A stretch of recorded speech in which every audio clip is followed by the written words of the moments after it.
Welcome to the EMT Pro Podcast, where we deliver relevant EMS content from the field and the classroom each week. Each episode of this podcast can get you 1 full hour of CE through our partner, emt-ce.com, so head over there for more information.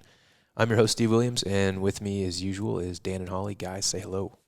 Hi, Steve. Hi, Holly. Good morning. Good morning. So we got part 2 of our 2-part episode on ketamine use. Yes. And we're really excited to be bringing in Dr. Ramsey Selbak from, he's ER doc up in Portland area and is just an awesome dude all around. So I'm really excited to chat with him. Sounds good. Answer a lot of our questions we have. Yeah, and we've got quite a few. I'm curious to hear his take on the whole ketamine thing. Yeah. See what his experience is like with it, and yeah, just chat with him for a bit. Sounds good. All right, let's give him a call.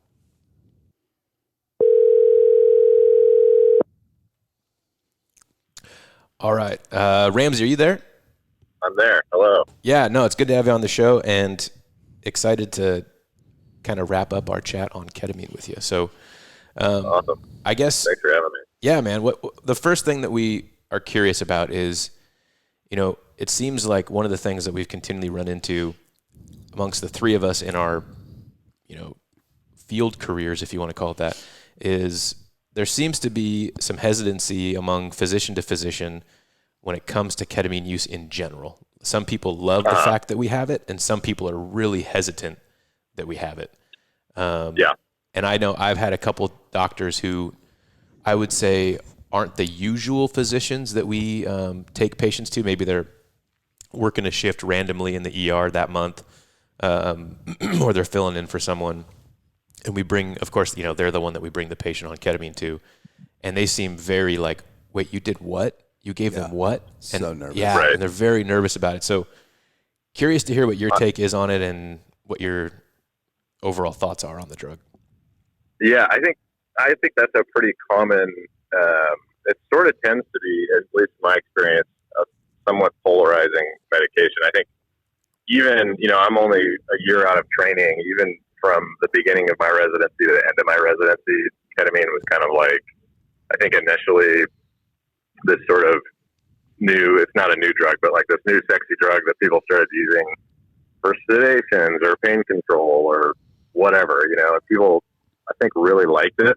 Mm-hmm. And then in my experience, I think part of the reason that there's hesitancy is there tends to be a bigger range of reactions to ketamine, in my experience, than other medications that we use for similar reasons, like whether it be propofol or, you know, benzos or what have you. I think they're a little more predictable from my experience. I think that's part of the reason that people have had some hesitancy with ketamine. I think it's a great drug, and it definitely has its time and place in the ED, or I'm sure in, you know, the pre-hospital setting for you guys. But I definitely have, in my own experience with ketamine, have had a lot of variable reactions to ketamine that I was not necessarily anticipating. Mm-hmm. You know, people going into the K-hole that people are familiar with, that's never a fun, like the emergence phenomenon where people freak out and then you got to throw a bunch of other medications at them. Mm-hmm. And then there truly are some really scary complications with ketamine that are very rare, but once you see a number of them, I gained a whole new respect for ketamine. Like the first time I had a patient with true like laryngospasm from ketamine, and it was a kid, Mm-hmm. and it's like a shit your pants moment, right? Right. You know, so I think that it's a great medication. I think it's awesome for, you know, pre-hospital pain control and somebody that has got a big femur fracture that you're having a hard time getting pain control. But in those, the doses you're using there are a lot smaller. I think you run into issues or sort of more unpredictable reactions when you're using bigger doses for like sedations or the one that really makes me the most nervous is for like the agitated delirium patient, Mm-hmm. where you're given like a huge slug of IM ketamine that's going to hang out a long time. You know, those patients kind of by definition are going to be really hard to get, you know, like on all the monitors. Like, Right. when people are in that way, you know, it's going to be hard to get them on the monitor. It's going to be hard to get them on end tidal. So, I mean, those patients make me a little nervous still, the use of ketamine for that, because of how unpredictable it can be. And I think with big doses, like, you can run into some respiratory suppression. You can run into blood pressure issues. So in my experience, I think that's probably why there's a lot of variability in people's reaction to it. There's only some people that are just huge ketamine fans, but a lot of people are hesitant with it, I think, that have run into some of those reactions, probably, is my suspicion. And it seems like there's like the small pain dose, and that's really good to use. And then there's the sedation dose, but there's still that brain continuum where you have to get over the recreational part, right? Like the 30 to 50 milligrams, probably the recreational use, up to that you want them to go to sleep time. And that's probably, I think the hardest thing for people in the field is, if you're using it for the agitated delirium, are we using enough, or are we just putting them into a state where it makes it worse? Right. I feel like we're not using it. We're not using enough. Right. You got to stay below that 25 milligrams Or go up to 100. Right. Way And over. I just want to reiterate, because we do this when we start talking about drugs. Obviously, we're going to be talking about dosages for certain types of indications with this drug. By no means does that equal go do this in the field. This is a chat we're having, and follow your local protocols, because that's what we always harp on. Don't take anything that we're talking about as gold with this episode. But so Doc, what you were saying though was interesting, because we've had classes where, and it's kind of this unknown, like Ramsey was just saying, you get to this pain dose and you're like, okay, sweet, like it's great for managing, pain and all that kind of stuff at like that 0.2-ish mg per kg dose. But then we jump to like 4 milligrams per kilogram for IM, chemical sedation or chemical restraint. And, you're kind of wondering, there's this like funky gap in the middle where if you put them into that you don't want to be in. No. And so you're either underdosing it to stay under that, or overdosing it to stay above that. And at the same time, like you're saying, Ramsey, like you get to that spot where, okay, now you've given so much that now you're going to see some of these other side effects that aren't super common. Right. And it's just that's why we're talking about it. But do you think it is? Yeah. Do you think it might have to do with how quick we push it? I know. So go ahead. Yeah, I think that for sure that in the IV case, I think in the IM, part of the, when you're talking about the agitated delirium patient, you should at least probably, if you can get an IV on them, then they're probably not as agitated. Right. You probably don't need them. You probably don't need it, but so that, in the IM version, I think the push is probably less of an issue. But if you look at the literature on cases of laryngospasm, for example, that they do tend, or at least the literature suggests that they tend to be related to faster pushes, higher doses, and things like that. So I think that how quickly you push it does make a difference for sure. And in my experience, I've only seen that 2 or 3 times. And I've used ketamine a lot.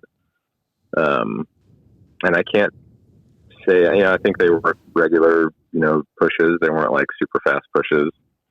But the laryngospasm is profound, like to the point that we didn't have to intubate that patient, but it was pretty close. Like we added some propofol on, we back valves, and, we're basically increased the PEEP to try to like pop the cords open, and eventually it worked. But it is one of the things where you could definitely get into some serious trouble if you weren't prepared for it. When that happened, were you using it for a sedation, like a conscious sedation, or? It was for a conscious sedation for, I think it was a fracture reduction, if I recall. Wow. That's scary. And I would say for whatever reason, we use ketamine a lot for kids for fracture reduction, because kids, the way kids metabolize propofol is less sort of predictable than the way adults metabolize propofol. So for kids, it actually tends to be a little bit more consistent. And you don't have to kind of get them like totally down and floppy like you do for some reductions for adults. But so we use it a lot for kids, and I've only seen it I think twice in kids, maybe once in an adult, and it was in the OR. But, the other thing I will say this past year with COVID that because a lot of people talk about using it in people with bad asthma or COPD that need a tube, right? So there's some literature to suggest that it helps kind of bronchodilate and is helpful with that. But our pharmacists up on the hill at OHSU have mentioned this a couple times, that there's this sort of like delayed hypotensive event that can happen with ketamine. And that is something I had never seen that, but over the last year with a number of COVID patients that we ended up needing to use ketamine on, they became dramatically hypotensive. Did you use ketamine for an induction? For an induction. Mm-hmm. That's one thing that we talked about in the field quite a bit at the flight company that we worked at, was if you do have someone in sepsis or major trauma where maybe they've used up all of those endogenous catecholamines, maybe even reducing the dose of ketamine for an induction, since they don't have that alpha, like it's not opposed anymore. You don't have those circulating around catecholamines, or maybe give them a little push dose epi first or something like that. In the hospital, is that a thing? It sounds like in this case it was. The exact mechanism of it, I think I don't know, honestly. I just can tell you anecdotally, I've seen a number of patients where we'll use ketamine either for pulmonary reasons, or because it tends to be a pretty blood, or it's thought to be a pretty blood pressure neutral medication. But I have seen profound hypotension after ketamine for both inductions and sedations. And it tends to be in sicker patients.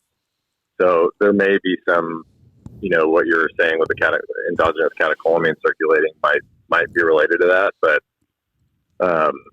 just in my practice, that's another thing that has sort of made me a little more like hesitant or a little more respectful of ketamine. Yeah. And, I kind of always make sure to have push dose epi or phenylephrine or something on hand if we're doing that. But, those are a couple instances that have come up for me, like in the hospital, obviously, that are sort of sphincter tightening.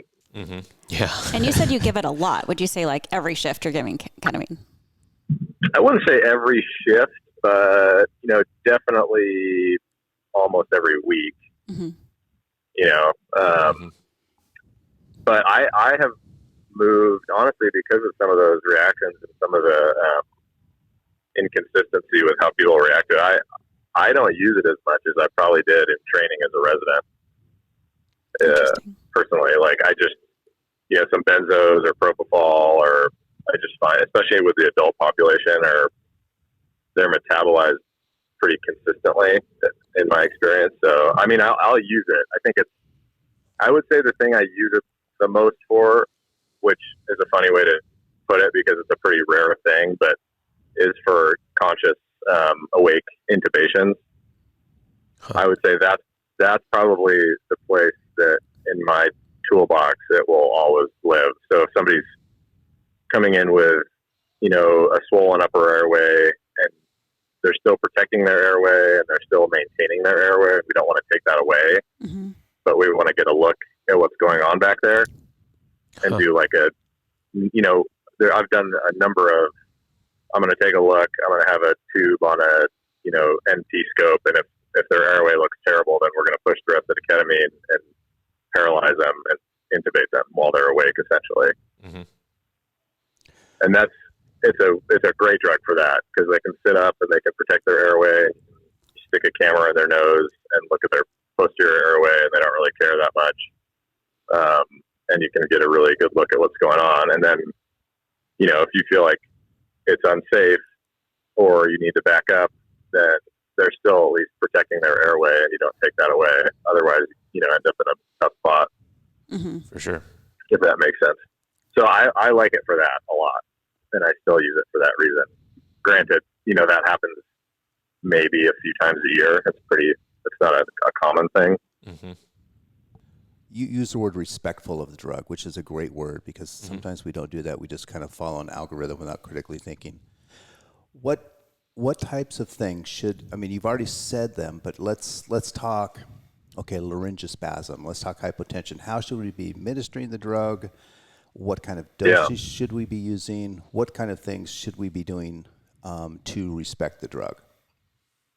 Yeah, I mean, that's a great question. I think for patients that you're in a controlled environment and you're not treating like a, person with agitated delirium or like frank psychosis who you're using the drug to keep yourself safe and keep the patient safe and then be able to actually like manage the patient, right? Because that's a sort of subset that I think is harder to apply these general rules to. But if you have a patient who you're treating for pain and you have the ability to get an IV on them and put them on the monitors and have some oxygen on them if you need it, cycle their blood pressure every few minutes, just like, I think going back to the basics that we all know we should do with medications and patients that have the ability to become critically ill, right? There's a lot of times where we take care of, I think we get so used to taking care of things that would be sort of in the critical care arena that it doesn't feel like that anymore, even though it still is. And I think we need to apply the same, like due diligence to making sure we're being safe. For sure. If that makes sense. Yeah. So, I think any patient that you're giving ketamine to, or even fentanyl or any of these pre-hospital medications, like making sure that you have good access, making sure that you know what their vital signs are, making sure that you are keeping an eye on their airway. So, I mean, laryngospasm, for example, can be kind of subtle initially, and then it's not. But, just looking at the way they're breathing, making sure that they're not all of a sudden making some weird noisy respirations, making sure that you just like are keeping an eye on the patient because you gave them a medication that, like you said, like we should respect and realize that we're trying to make them better, but there are side effect profiles for everything we do, right? And 100%. So let's say you have laryngospasm for our folks out there. I don't think I've ever encountered it that I've ever noticed. Have you ever done like the Larson's maneuver or anything like that? Yeah. So I mean, that's like essentially your step one of laryngospasm is like, anytime you do a really good jaw thrust, you're kind of hitting that like Larson's point, that pressure point that can help break laryngospasm. But I mean, the thing you'll first notice is, have you ever seen somebody like breathing against like a closed glottis, like their chest just doesn't move right, Right. Like that's probably the first thing you'll notice, especially on kids, because kids' chests are so compliant. Like you can see the chest moving a lot. In adults, it's a little more subtle, and it's probably less common in adults. But I think the first thing you'll notice is that, like, oh, their breathing pattern has changed. And then if you've given ketamine, then like that should be sort of, you have a higher index of suspicion that might be going on. And then, take a listen to their anterior neck, see if you hear any stridor or any squeaky breaths. And then, like a good jaw thrust or hitting that Larson's point to try to break it. And if you see that at all with ketamine, you should be reaching for your BVM and like ready to give positive pressure breaths to try to kind of break that laryngospasm is sort of the first step. Now, is that laryngospasm going to go on for the duration of like that whole 15 minutes that the ketamine's kind of in its peak effect? It tends to, in my experience with it, no, it tends to be much more short-lived than that. And it tends to break, if you can break it, with the positive pressure with the positive pressure or the, a good jaw thrust, then it doesn't tend to like hang out and come back. That's good to know. Yeah. Usually when you can, at least in my experience, and again, this is pretty rare, and most providers only see this like a handful of times in their career because it is really rare. But in my experience, it's when you break it, you've broken it. But so those are the first steps, right? Like any airway management stuff. And then if you need to really, the next step is getting them deeper into a sedation with either propofol or benzos, and then, if you need to intubate them, you need to intubate them. Mm-hmm. Okay. Yeah. Yeah, I think the thing that we're using, I would say, we're using ketamine most often for, is because we've got that patient that Versed or Ativan isn't really going to touch because they're on some extreme, Mm-hmm. crazy overdose of whatever they've taken or cocktail of things they've taken. And Yeah. so the thing that I would say I love the drug for the most is the safety factor, because we're literally not fighting a patient anymore to give Versed and then wait only to find out that it's not going to, touch whatever they're doing. Right. Right. And with this drug, it's, within a minute of receiving it, they are out. It does work quickly. Out. And then at that point, that's when we are looking at getting an IV, looking at getting, Versed on board, looking at the monitor and checking all that stuff. And the patient you might decide in the field is too much of a danger, might be someone in the ER they might manage a different way, because there's 2 of you, not 10. Right. You don't have security guards. Sometimes you have police. Yeah. But your situation escalates a lot more quickly than maybe it would in the ER. So maybe that's why sometimes you said that people look at you like, you gave them what? Oh, totally. Yeah. Because Absolutely. they don't understand. Yeah, they're like, wait, why did you have to do that? And it's hard to paint the picture where, the most recent time we gave it, which I think I talked about on the last episode, was we had a college student who's literally just breaking everything in his apartment, is in this psychotic state, and he was going to hurt himself. Like, this is really, it protects us, which is great. I mean, scene safety first, but like, second thing is it's protecting our patients more in these situations. And, there's definitely, like we're talking about, there's times you don't want to give it or be very hesitant to be giving it. But yeah, I think especially a lot of people don't sort of appreciate how your guys' your environment, like, we do ride-alongs as residents and stuff, and it's very eye-opening being 2 people on the back of a rig with a person like that, or any patient for that matter. It's like night and day practicing medicine, right? You guys have a whole host of other complications and factors that you have to manage that people that don't work in a pre-hospital setting don't necessarily understand, honestly.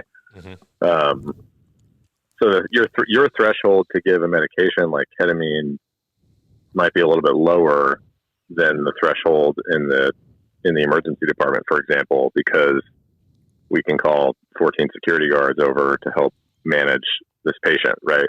Right. It is nice that it's short acting too. If you gave like Ativan IM, that's so unpredictably absorbed anyways, and then it might last for a really long time. So if you're giving, what dose are you giving for your like excited delirium patients or Versed? Agitated delirium? No, I'm sorry, of ketamine. Ketamine, it's 4 milligrams IM, 2 milligrams IV. Okay. Per kilogram. Per kilogram. Yeah. That's great, because you've just night is what you're doing. And then how often on your transports when you get to the hospital are they starting to wake up again, or? Well, we usually keep them down with Versed on top of that. As soon as we can get Versed on board, we give it. Yeah. 1, to keep them down. 2, we want to keep them out of that emergency. Yeah, because honestly, Ramsey, we don't want them waking up. That's going to be your problem later. Right. Yeah. Best and like luck. You guys are painting the picture, like it's a risk benefit analysis, and for a patient like that, if you don't do anything, they're going to get hurt, or you're going to get hurt. And so I think using ketamine in that instance makes sense, right? And you can, and again, once you do it, it's not like you're getting them down and throwing in the back of the rig, and like you guys are both getting in the front seat and driving to the hospital. Right. Like you're those were the good old days. You're keeping a super close eye on them, like you would with any other medication. But I think we don't use it as much in that instance because we have so many more resources. But when I talk to medics and pre-hospital folks, they say exactly what you guys are saying, and that it works really fast. It's predictable. It feels safe for us and safe for the patient in the sense of, getting control over a uncontrolled situation. Totally. And having that airway protection, which I know we have to be aware that it may or may not cause complications, but it does have a lot more airway protection than if we're giving Versed. Right. And then a little bit, because it didn't work, and maybe some Haldol or whatever it is. Yeah. Yeah. And the days before ketamine, I really and I would still say my guard is still up on the excited delirium patient, but I mean, obviously it is, but it was a very scary situation for me personally, going to these calls, I don't think we have the drug to help calm them down and to, get them into a space where we can treat them safely. And so I remember a few calls before we had this drug where the police would show up and, it's taking 6 of them to hold this person down. And, then you bring in how bad that looks, from the optics, right? And I remember that one of the best things a police officer ever did on scene was this guy was in his early 30s and was having, I think he was actually on bath salts, if I remember correctly, but he was biting chunks out of his arm. Oh, like literally taking chunks of his own flesh out, and then had gouged one eyeball out. It was a horrible situation. And the mom because this guy lived with his mom, we can talk all day long about, what was going wrong there, but he's living with his mom in this apartment, and she came home to see, 6 cops on top of her son, all this blood everywhere, and eye injury, and us trying to stab him with an IV kind of a thing. And the supervisor, who hadn't jumped in with the other 6 cops, stepped back, and while she was screaming, was like, "Ma'am, as soon as we can make it happen, I want you to go talk to your son, and I want you to see the kind of state he's in right now." Because she's like, "He's never acted like that before. What are you talking about? Blah, blah, blah, blah." And he walks her over after we kind of get this guy secured, and she starts trying to talk to him, and he's not there. He's in another dimension. And we hadn't even really given him anything yet. We were secured him to a gurney with some, soft restraints. But it was really eye-opening, quote unquote, for her to see her No son. pun intended. Yeah, no pun intended. To see her son like that, and and that was one of those pearls. Yeah, like one of those scene pearls that really changed the way that when I can do that moving forward, I will. And with that most recent one, that with the guy that was breaking everything in his apartment, it was a conscious oh yeah, go tell the friend and the girlfriend who called 911 to come see this guy, because they had seen him in his crazy state, so they understood that. But then they got to see him in his sleepy state, and we just kind of kept them involved the entire time so that there wasn't that really bad optics. They came and they knocked him out and they just hauled him off, and it's like, well, it was for his safety, and our and ours. And sometimes maybe they're head injured or they're hypoxic, and that's the reason they're. So you need to sedate them in order to take care of them for their safety. Yeah. 100%. Speaking of head injury. Speaking of head injuries. What is your take on the TBI and ketamine and all that myth stuff? What do you got for us, sir? Well, I think, if you talk to folks in the trauma world, trauma ICU, some people definitely still don't love it. But as far as I can tell, most of the literature has borne out that ketamine does not, cause increased intracranial pressure or necessarily make it worse. Right. But I would say there are still a lot of things within medicine that take a lot of time. The literature is usually way ahead of practice patterns in everything, right? Even things, we're still doing things that we know are fine, but we don't do them because, 30 years ago they said we shouldn't, and that gets pretty ingrained in people. But so, I mean, I think I probably try to avoid it in head injured patients, even though I think that it's probably fine if you look at the data. And I think there are a lot of critical care folks from with the emergency medicine community that probably use it very comfortably and are fine with it. But again, I mean, like you're saying, the whole crux of all of this is whether they were head injured or psychotic or agitated delirium or whatever, I think making sure what you're treating is critical, like in everything we do, right? Or being aware of this person's acting strange because they're head injured, or this person's acting strange because they're, intoxicated on some drug. Like the way we manage those patients is different, and it doesn't always work out that way. Sometimes we just throw stuff at people to get a control of the situation, which is fine, and it's okay to get control and make everything safe for everybody. But I think getting back to like making sure we're all thinking critically about like why are we using this medication right now? What are the complications we need to be aware of in this potentially head injured patient? Like the amount of head injuries we see in that excited, delirious, psychotic patient that we don't know about is probably a lot, right? Right. So yeah, I think it's probably fine. I think it would be interesting to have like a trauma, a critical care trauma doctor on here. They may have stronger opinions about that, truthfully, but I know a lot of people actually aren't carrying anything besides ketamine for induction anymore. Do you guys still carry etomidate? We do. In the field? Yeah. That's our main. I remember we RSI went to drug ketamine sedation. because we couldn't get etomidate. That's kind of how we started using it, and then kept it around. So I know for some places, the only other option is a shitload of Versed. Right. And that's not good either for a brain injured patient. You want to keep their maps up. You're going to probably drop their pressure. Exactly. It's that whole juggle. What do we do? Right. And I think, again, it's always important to have other adjunct medications on hand, like some push dose pressors or some fentanyl sticks or whatever, especially in the brain injured patient. Because like I said, I have anecdotally seen some wonky blood pressures after ketamine inductions that, you'd want to be able to address and manage if that person was a brain injured patient. And some of that too could be, I know that you would be able to speak to this more because you see a lot more agencies come in with trauma patients or intubated patients.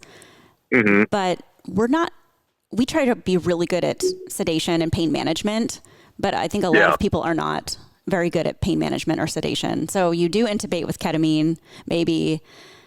When was their last fentanyl? When was their last Versed? When was their last ketamine? Did you redose it? Or did you just do the one and done and now they're in pain, but they can't tell you because they're still paralyzed? Right.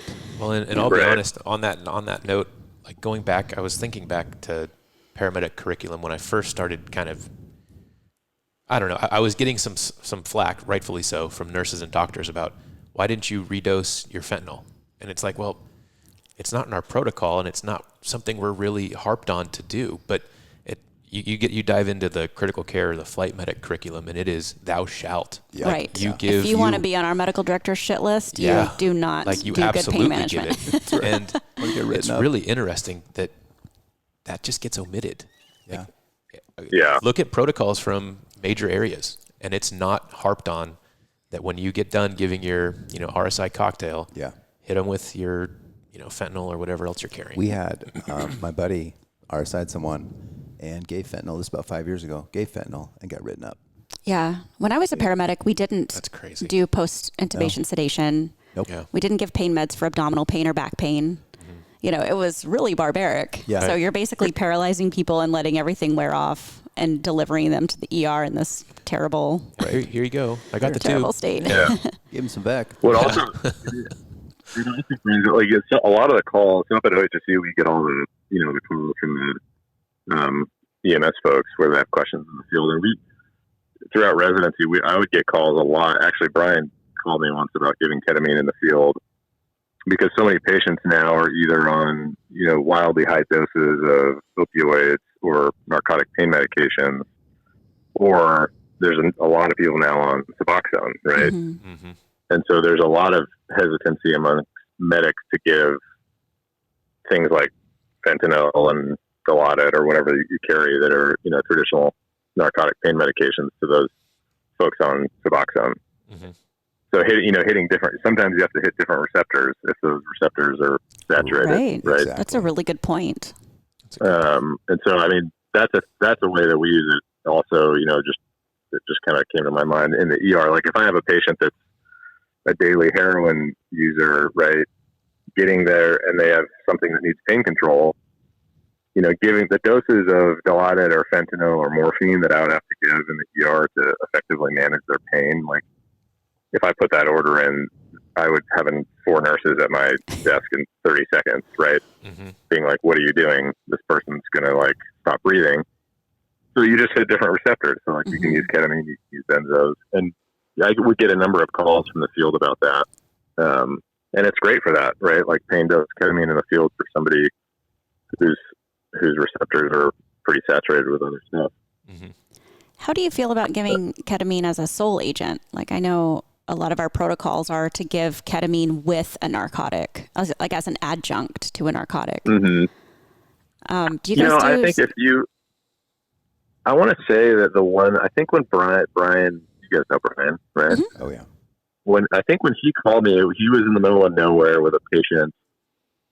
If I recall, I'm pretty sure had a femur fracture and was on Suboxone. And so he basically was like, I don't think fentanyl is going to work, or he was worried that it would put him in opioid withdrawal rate, which it won't. Just so we're not clear on that, it won't. Like you can still use fentanyl. You'll just have to use probably higher doses for somebody on Suboxone, or buprenorphine. And yeah, I think he went straight to ketamine. And I said, yeah, I think that's a reasonable thing to do for this. You know, this is kind of a specific patient, right? Right. But he was a little hesitant to give the fentanyl in the field because he hadn't given that to somebody on Suboxone yet. And so yeah, I think there are, right, it's kind of case by case. I think if you can do multimodal pain control in general, that's going to work better. Mm-hmm. So for people that are, you know, not on other medications or drugs that are problematic, I think giving both fentanyl and ketamine if you need it is probably ultimately going to get them better pain control anyway. So I mean, you could give it by itself, but yeah, just for the record for our listeners, Brian's the 50/50 owner, other owner of the company that we have that runs this podcast and a couple other websites. So when we talk about Brian, that's who we're talking about. He's my counterpart. So it's funny. I'm looking at my current agency's RSI protocol, and there is nothing about pain control on it. Yeah. It's not even discussed. Yeah. No. There's talk about continued sedation. But you guys will do it, right? Oh, absolutely. Yeah. I mean, and you think about the people that we're RSIing, it's typically trauma patients, or I would say stroke patients are ones that we intubate quite a bit. Yep. Stroke and trauma. And those are, I mean, dude, if I'm bleeding out into my brain, I hope you're going to give me some pain meds. Like, good Lord, you know? Yeah, just having a piece of plastic in your throat is no kidding. not comfortable, right? It's painful. And pain management isn't the same thing as sedation either. Nope. You know, I mean, you can have someone that's sedated and asleep, but they could still be in a lot of pain. And they can't tell you. That's what's not taught. That's what's not explained very well on a physiological level. What's going on in the body versus, well, they're asleep. Like, they're not in pain. Look at them. They're out. But, and if you're paying attention to their vitals, they might get tachycardic or high blood pressure. But then if there's other things going on in their system, which it's never just one thing, it's masked pretty easily. Yeah, for sure. Yeah, and a lot of the medications we use for sedation do not have analgesic properties. No. Right. You know, so that's another thing that people don't. They think they can just give higher doses of these sedatives, but they're hitting the wrong receptors and they're not addressing like the pain, and then you get people over sedated and et cetera. But I think a lot of it's driven by, in the past, we've kind of been harped on by some of our trauma counterparts that we deliver people to sedated. Now they can't do their neuro assessment. Right. And I get that because sometimes people have protocols. If their GCS is less than 8, they go straight to the ICU or whatever. But it's a balance, right? You don't want them to be under sedated or under pain control or wake up or pull their tube out. Yep. But we don't exactly know how it's all being absorbed to deliver them at the right sedation level at the exact time at the ER doors. Right. So apologies in advance, trauma surgeons. Yeah. Or neurologists. it's a fine dance that you guys do in the pre-hospital For sure. setting. And I think honestly around here, you guys all I think you guys all do a really good job. That's awesome. Thank you. In Oregon. I mean, honestly, I think our pre-hospital we're pretty fortunate. is pretty good. Granted, I haven't really practiced a lot of other places, but I think the pre-hospital care is pretty. You guys definitely excel. That's rad. Question for you. I'm always saying that for this podcast. Yeah. Right. Yeah. That, sir. I will throw you another You're only $20. saying that because Steve's here. The question that I was curious about when it comes to that emergent reaction that we talk about, or the, everybody's kind of got a unique story about what their patient describes when they're kind of coming out into that. The reaction we kind of want to obviously make sure they don't go into. Mm-hmm. But on the first episode of this series, we had Isaiah talking about his daughter coming into that emergent reaction. She was seeing hamburgers on the ceiling, and she's like, talking about how she's going to be eating all the hamburgers that were above her hospital bed. And so what's your preferred way of handling that, or doing your best to ensure it doesn't happen? I'm sure is, a start, but if you're seeing someone kind of come into that, how do you like to handle that in the hospital setting? Yeah, I think, there are people that talk about when you're doing sedation, if you get somebody in kind of in the right mindset before the sedation, and granted that this is kind of like hand wavy stuff, and I don't know if there's good literature to support it, but people will say, like, if you spend a little time with the patient to get them in like their happy place, in a comfortable mindset, and like thinking about things that are, going to make them calm, that usually they come out and they kind of have those same thoughts, and they're not like, seeing Satan on the wall and freaking out. Right. Yeah. And so I tend to I sort of buy into that, and I spend especially with kids, like I'll spend a little time with them and be like, okay, we're going to give you medication. Think of it like, where's a place that you love to like hang out, right? And they'll usually tell you something, and it's okay, like just pretend you're there and get them into this like really good headspace before you kind of put them down for the sedation. And usually, like, if they come out of it, they're saying funny stuff and it's not like super problematic. But every once in a while, they'll come out like very scared, right? Mm-hmm. And if they, they kind of get wide eyed, and you can sort of see it coming, right? And the kind of mainstay of treatment for that is like a benzo. Mm-hmm. And some people will give small doses of benzos with ketamine because there's some thought that maybe that'll help kind of not have this happen. But in my experience, most of the emergency reactions are people will just kind of say funny stuff.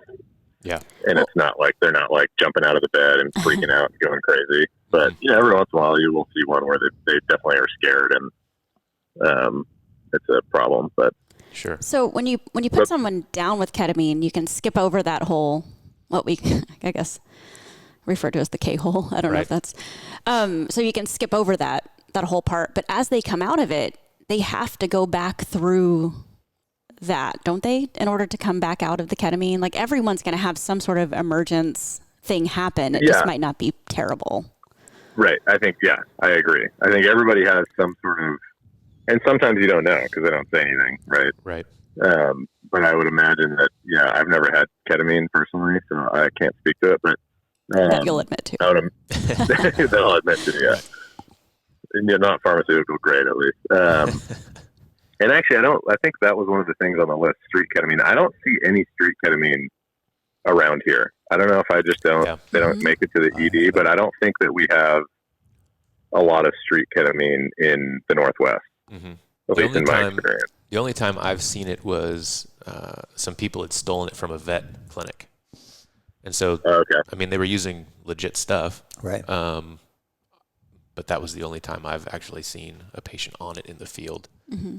And it's probably expensive because everyone uses it. It's a huge thing that everyone's buying right now. Yeah. Right. It's cheaper to get heroin. Yeah.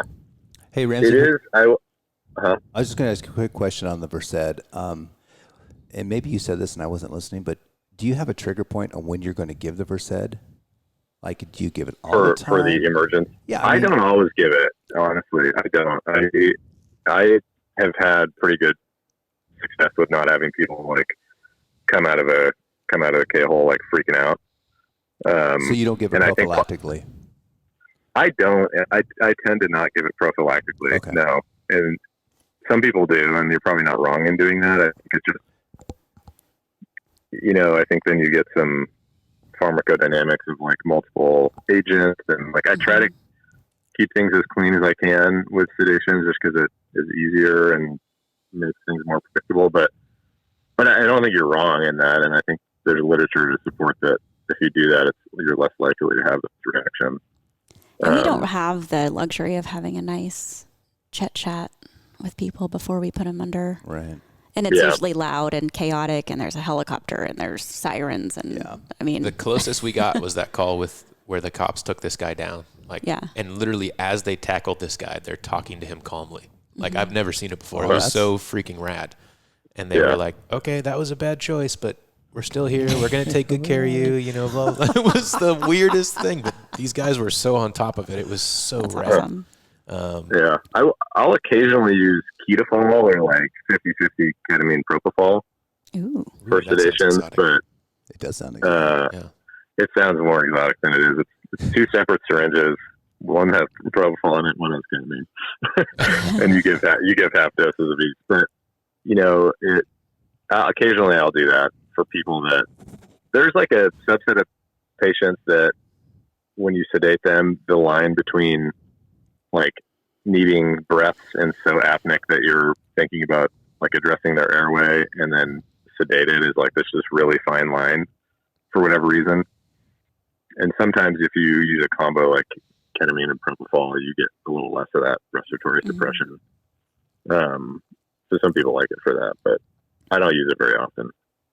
Gotcha. So some of the things I noticed when I worked in the emergency room and the peds department, when we used ketamine quite often, was some of the things that are common to see, like nystagmus, some drooling, which, only happens sometimes. And then, of course, as they come out, they're being silly and like you're ready for college, you guys, because they're all acting drunk. What other kind of things should we be looking for as far as? Yeah, I would say the nystagmus is probably the most common and most reliable. And that's something that with kids, especially, like I'll talk to the parents. Their eyes are going to look kind of funny if the parents decide to stay in the room. Sometimes kids will also, if you're doing a reduction, like they might make noise like they're in pain because they're really still, it's like they're dissociated from this whole thing, right? Like, so they're not asleep. And so I always talk to patients, like their eyes are going to look funny. They might look like they're spaced out. And when we move their bones around, they might kind of moan and groan and seem like they're in pain, but they won't remember any of this. That's a really good point. Their eyes will be open. Like they might be looking at you, but there's no one home. Their eyes, especially with kids, their eyes tend to stay open and they're just not there. So I think those are probably the nystagmus is very expected and anticipated, and that's like one of the things we look for when we're sedating to see like, okay, we can probably start messing around with their arm or whatever we're doing. Gotcha.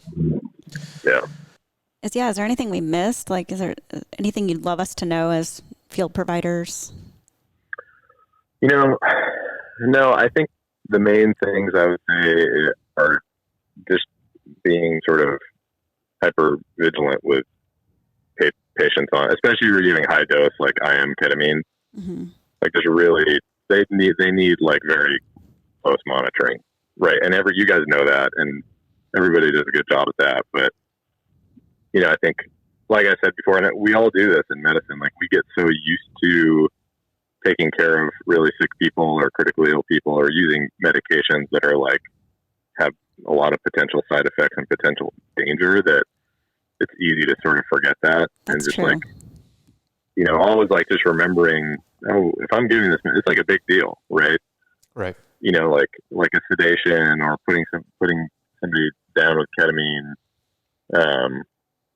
It's like, it's a big deal. Like those are some of the moments in medicine where if things are going to go south, like that's what's going to go south. And we do it so much that we're so comfortable with it that I think it's easy to lose sight of that. So just always like, just being diligent about that, I think, is really important. I remember in school, one of my instructors said, if you're ever pushing RSI drugs and you aren't having a tight butthole moment, like you need to go check yourself, because this is like real deal stuff, and we need to be hyper vigilant and cognizant of what we're doing when we're pushing these medications, because it's a privilege to be able to push them, and we don't want to be doing it willy-nilly. No. So. Yeah, and I think you could apply that exact same sentiment to things like pushing ketamine, honestly. 100%. Yeah. Yeah. Awesome. Well, Ramsey, really appreciate having you on the show, man. And, I feel like we really were able to hit all angles of this topic, and appreciate your perspective and bringing all that to the show, and describing your experiences. And this is just going to help people be smarter in the field, and, be thinking more cognizantly of what they're doing before they do it. And again, always follow your local protocols. Can't say that enough. That's right. Yeah. Well, cool, Local man. protocols. Let's leave it there. And just again, thanks for hanging out with us today. Yeah. Thanks for having me. I really appreciate it. Thanks for everything you guys are doing in the pre-hospital setting.